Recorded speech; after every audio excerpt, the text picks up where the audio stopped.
Capítulo 18. La comunicación del cuerpo humano.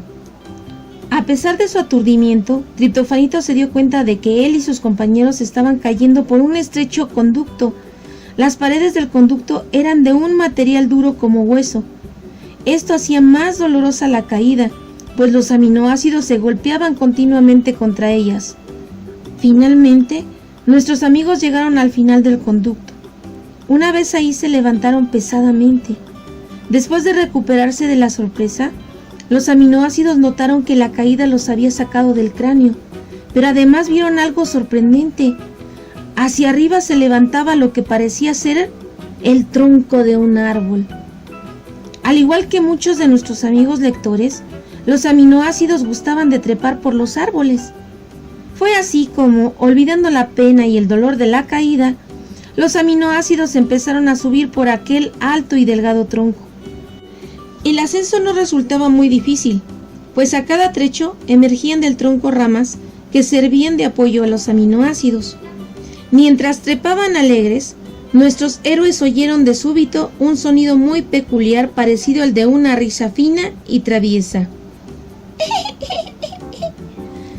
Escucharon los aminoácidos sorprendidos. ¿Quién puede estar riéndose así? ¿Y aquí?, preguntó Lisina con alarma. Volvió a oírse la risa. ¡Aguarden!, exclamó Triptofanito mientras escuchaba atento. Me parece que la risa proviene del tronco. ¿Pero quién ha visto reír a un tronco?, protestó Glutamito. ¿Cómo que a un tronco? ¡Esta es la médula espinal!, se oyó decir a una voz. Los aminoácidos bajaron la vista y observaron que estaban parados encima de una célula. Esta célula tenía forma de estrella y de su cuerpo partían unos cables muy semejantes a los que habían visto en el hipotálamo. ¡Me hacen cosquillas!, exclamó la célula. ¡Oh, perdónanos!, dijo Triptofanito mientras se hacía a un lado. Pero dinos, ¿qué es la médula espinal? Ya liberada de las cosquillas, la célula pudo responder con ánimos. Se encuentran ustedes en la otra división del sistema nervioso. Esta parte del sistema nervioso se llama sistema nervioso central. Pues bien, la médula espinal es uno de los condados del sistema nervioso central. Al oír esto, Lisina afirmó con el entusiasmo de alguien que ha hecho un descubrimiento. ¡Ah! Entonces tú eres una neurona. ¡Claro!, exclamó alegremente la célula. ¿Acaso no ven mi forma? Todas las neuronas estamos constituidas por dos partes, un cuerpo y unas prolongaciones que salen de nuestro cuerpo. Estas prolongaciones se llaman fibras nerviosas. ¿Y por qué necesitan esa forma tan especial?, preguntó Triptofanito. La neurona respondió rápidamente. ¡A eso voy! El sistema nervioso es quizá la organización más maravillosa del cuerpo humano. ¿Y saben por qué? Simplemente porque el sistema nervioso es el encargado de coordinar todo cuanto ocurre en el organismo. Gracias al sistema nervioso, el cuerpo humano vive en armonía. Para poder coordinar, el sistema nervioso tiene que llegar hasta el último rincón del cuerpo humano. Por esta razón, las neuronas tenemos prolongaciones que nos permiten llegar a todo el organismo. Las fibras nerviosas son como las líneas telefónicas de nuestro reino. El cuerpo humano se encuentra comunicado a través de ellas. La célula hizo una pausa. Casi adivinando el pensamiento de los aminoácidos, continuó. Ustedes se preguntarán, ¿no sería más fácil que las neuronas estuvieran diseminadas por todo el organismo? La respuesta es muy sencilla. Las neuronas tienen que estar lo más juntas posibles para actuar coordinadamente. Si cada neurona estuviera por su lado haciendo lo que quisiera, el sistema nervioso no ayudaría, sino entorpecería al cuerpo humano. Por este motivo, los cuerpos de las neuronas se han reunido.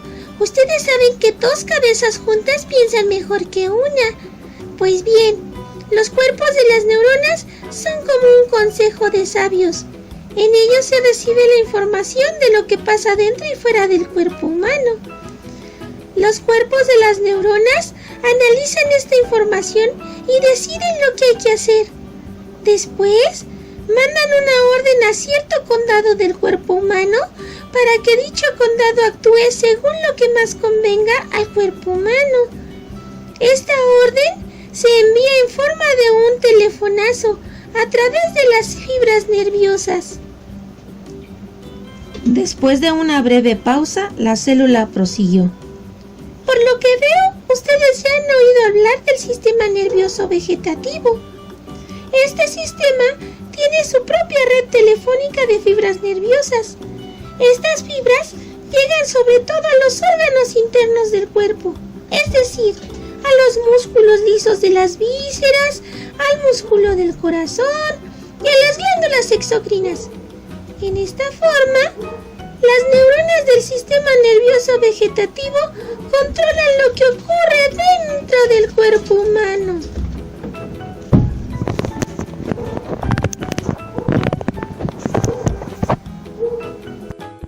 Pero sucede que el rey del cuerpo humano vive rodeado de objetos externos, gallinas, vacas, árboles, instrumentos, juguetes, personas. Además, en el exterior hay muchos estímulos como luz, sonido, calor, frío, etc. Todos estos estímulos actúan sobre el granjero.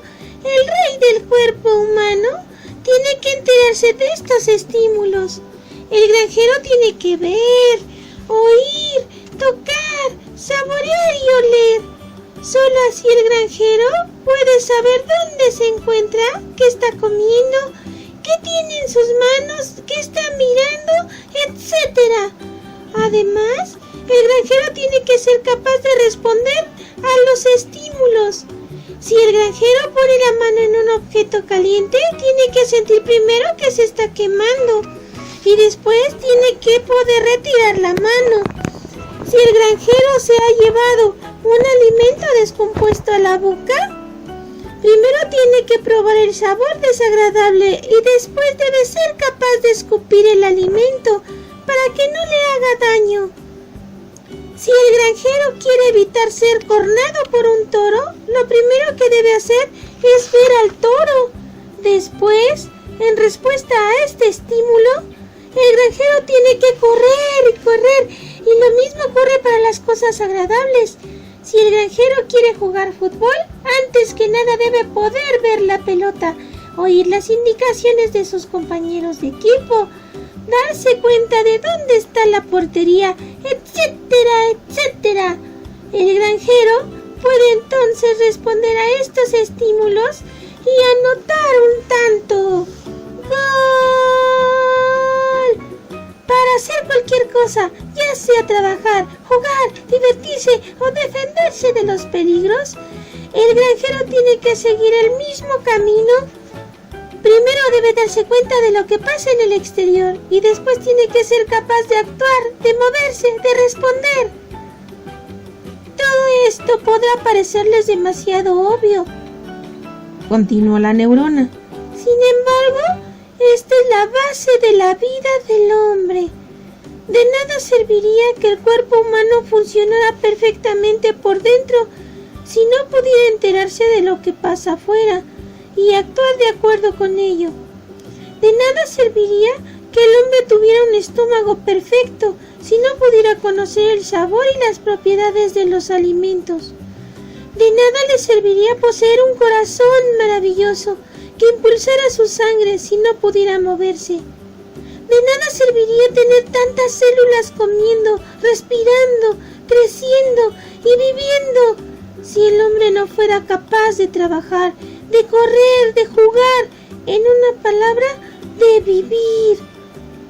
Pues todo esto es la función del sistema nervioso central. El sistema nervioso central le da sentido a la vida. Este sistema tiene precisamente las dos funciones que les acabo de explicar. Primero, el sistema nervioso central recibe los estímulos del exterior. Esto se logra mediante los órganos de los sentidos, como son los ojos, la nariz, la boca, el oído y las terminaciones nerviosas de la piel. Los órganos de los sentidos son los primeros en ponerse en contacto con el estímulo. Ellos se encuentran unidos a fibras nerviosas.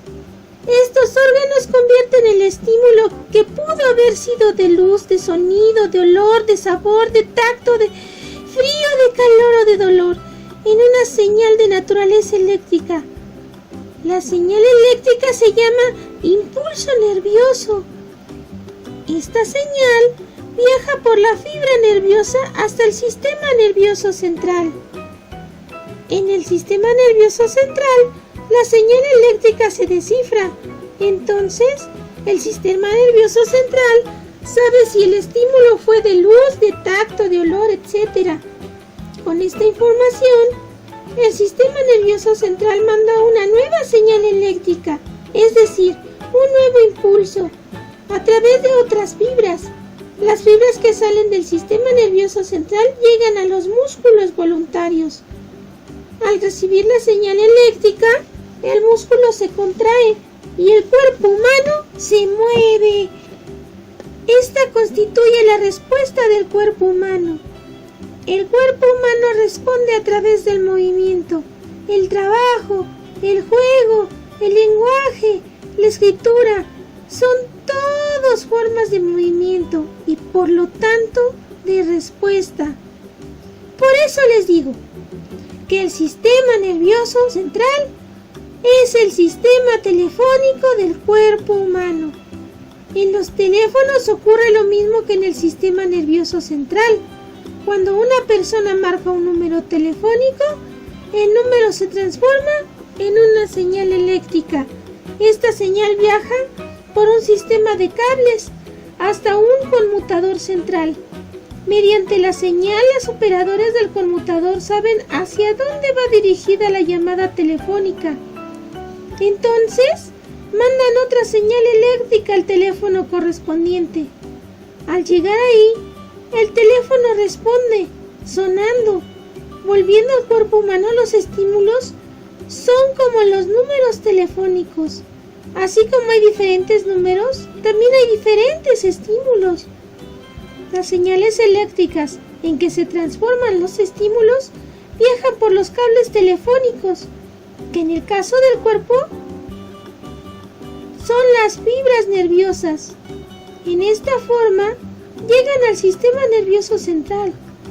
El sistema nervioso central es como el conmutador central que recibe todas las llamadas del exterior.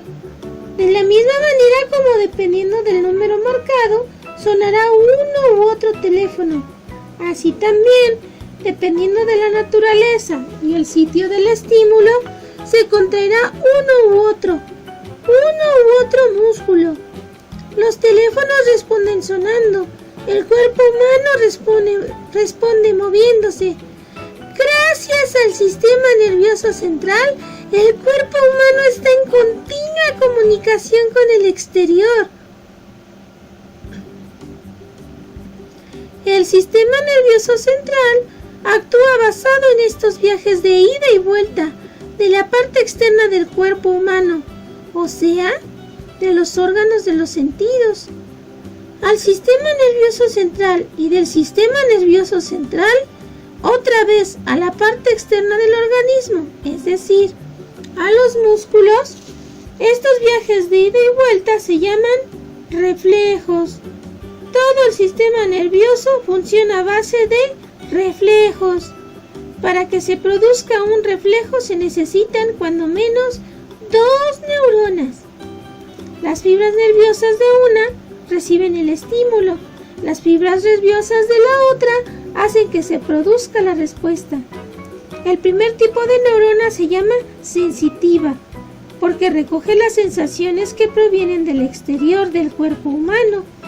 La otra es la neurona motora, porque hace que el cuerpo humano se mueva, es decir, que responda.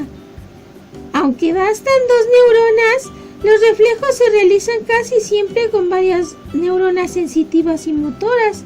¿Y saben cómo se comunican estas neuronas entre sí? Mediante la sinapsis. La sinapsis es la forma de comunicación entre las neuronas. La sinapsis es muy parecida a una carrera de relevos. En esta, los corredores no están pegados unos con los otros, sino que se encuentran separados y se van pasando la estafeta. En la sinapsis, las neuronas tampoco están unidas.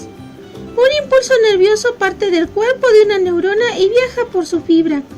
Al final de la fibra se encuentra el cuerpo de otra neurona, pero el cuerpo de esta segunda neurona se encuentra separado de la fibra de la primera neurona. Entonces, para poder pasar el estímulo, la fibra libera en su extremo una sustancia muy especial. Esta sustancia es como una estafeta que lleva el impulso hasta la segunda neurona. Después, la segunda neurona transmite el impulso hasta el final de su fibra. Una vez ahí, se libera la misma sustancia, la cual pasa ahora el impulso a una tercera neurona. En esta forma, las neuronas se van encadenando hasta que el impulso nervioso llega a su destino final. De esta forma, el sistema nervioso sirve al cuerpo humano. Con estas palabras, la célula terminó su elocuente charla. Los aminoácidos estaban boquiabiertos. Era tal su sorpresa que no habían podido formular pregunta alguna. Mientras la neurona hablaba, nunca se habían imaginado lo maravilloso que es el sistema nervioso central. Todavía sin salir de su sorpresa, Triptofanito alcanzó a preguntar: ¿y dices que todas las maravillas que nos has platicado se realizan en el sistema nervioso central? Así es, respondió la neurona, y luego añadió con un tono de modestia: pero el sistema nervioso central está formado por varios condados. La médula espinal es el órgano más bajo del sistema nervioso central. Aquí se controlan unos cuantos reflejos simples. Realmente la médula espinal es una estación de paso para que las señales entren y salgan del cerebro. Todo lo que les he dicho sobre el sistema nervioso central se aplica al cerebro. Sin embargo, en el cerebro las cosas son fantásticas. Ahí es donde se descifran las señales. Ahí es donde se dan las órdenes más importantes del cuerpo humano. ¡Oh, el cerebro! El cerebro es el órgano más elevado del sistema nervioso central y de todo el cuerpo humano. Pues indícanos cómo ir al cerebro, por favor, exclamó entusiasmado Triptofanito. Es muy fácil, amigos, afirmó la célula. Todo lo que tienen que hacer es seguir subiendo por la médula espinal. Al llegar al final de la médula espinal, ustedes entrarán de nuevo al cráneo. Lo primero que se encontrarán será el tallo cerebral. El tallo es la continuación de la médula y está formado por varios condados. Estos condados también son parte del sistema nervioso central. Aquí se controlan además varias funciones del sistema nervioso vegetativo. En uno de los condados del tallo se regula el sueño. Pero en general el tallo cerebral es la segunda estación de relevo para que los impulsos entren y salgan del cerebro. Después pasarán por varios condados. Uno de ellos será el cerebelo, donde se controla el equilibrio. Finalmente llegarán a la parte más importante del cerebro, la corteza cerebral. Pues iremos hacia allá, expresó Triptofanito. En ese momento Glutamito y Aspartito se acercaron a Triptofanito y a Lisina con voz triste le dijeron: antes de que se vayan. ¿Cómo?, interrumpió Triptofanito, adivinando lo que iban a decir. ¿Acaso ustedes no piensan ir al cerebro? No, respondieron los aminoácidos. a pesar de lo interesante que promete ser el cerebro, nosotros hemos visto que la médula espinal es un órgano muy importante donde se necesitan aminoácidos. Por ello hemos decidido sacrificar el resto de nuestro viaje. Así podremos quedarnos aquí y ayudar con nuestro trabajo. Me da mucha lástima que ustedes no puedan acompañarnos, sollozó Triptofanito. Pero al mismo tiempo me doy cuenta de que sus motivos son muy nobles. Lo único que puedo decirles es que ha sido fabuloso viajar con unos aminoácidos tan estupendos como ustedes. ¡Hasta luego, amigos! Les deseamos que les vaya muy bien, terció la hermosa Lisina. Adiós, queridos Glutamito y Aspartito. Nuestros 4 amigos se despidieron con un gran abrazo. Glutamito y Aspartito se quedaban. Lisina y Triptofanito continuaban. Triptofanito y Lisina empezaron a escalar de nuevo por la médula. Después pasaron el tallo y el cerebelo. De pronto, sus ojos se abrieron de emoción. Allá arriba se veía el cerebro. Si te gustó, dale like y comparte. Y exprésanos en los comentarios si te gustaría algún libro de tu preferencia.